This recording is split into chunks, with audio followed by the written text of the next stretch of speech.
Bonjour les résistants! Vous avez plus de 60 ans ou bien vous accompagnez un senior au quotidien, vous êtes au bon endroit. Je suis Christine, ergothérapeute, et je vous donne mes conseils et mes astuces pour améliorer votre autonomie et votre confort au quotidien.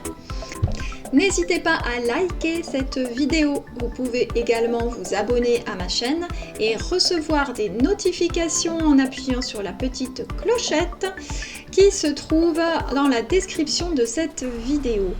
Alors suite aux deux vidéos antérieures, l'une qui traitait du choix entre l'EHPAD et le domicile et l'autre sur la transition à l'EHPAD, je vais vous parler aujourd'hui de l'option de rester au domicile. Donc vous avez mûrement réfléchi, votre choix c'est de rester chez vous.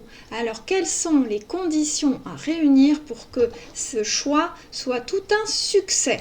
La première astuce, c'est d'évaluer les risques. Vous avez choisi ou vous voulez véritablement rester à domicile. Je vous conseille de réaliser une consultation en gérontologie afin de faire le point sur votre situation, sur votre autonomie et sur le risque de chute.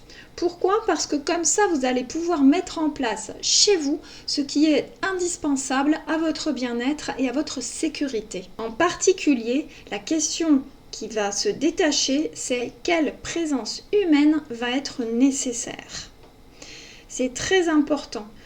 Il y a un âge où on ne peut plus ne compter que sur soi. Et en réalité, si on est honnête, dans la vie, on ne peut jamais compter que sur soi.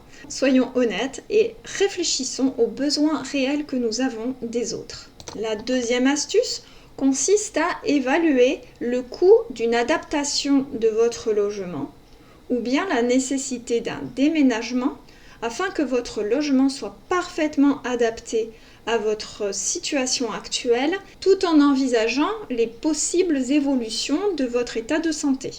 Un ergothérapeute peut vous y aider. Vous pouvez également vous adresser à d'autres structures, on va voir ça après.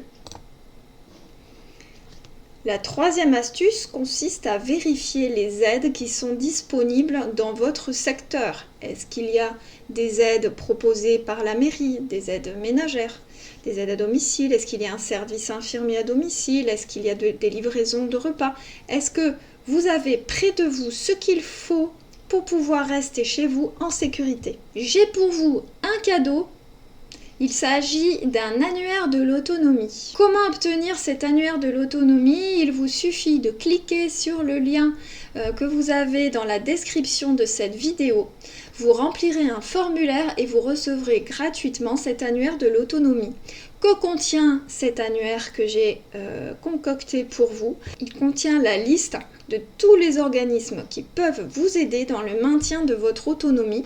Il s'adresse à la fois aux particuliers et aux professionnels, car vous trouverez à la fin la liste des DAC et des MAIA, qui sont les structures qui actuellement permettent de centraliser le conseil pour les professionnels qui détectent des personnes en situation complexe. Et enfin, comme toujours, l'astuce de Marinette, il est très important, quel que soit votre choix, d'exprimer ce que vous ressentez.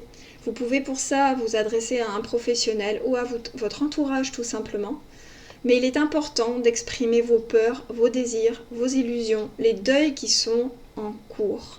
Que l'on choisisse de rester chez soi ou que l'on opte vers un EHPAD ou vers une structure similaire ou une résidence senior, quels que soient nos choix, ce sont des choix pour toute une vie.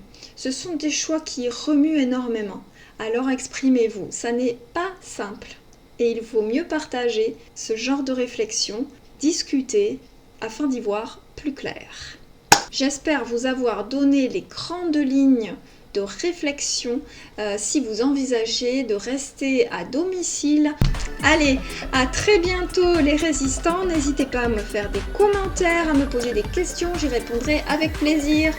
À bientôt les résistants.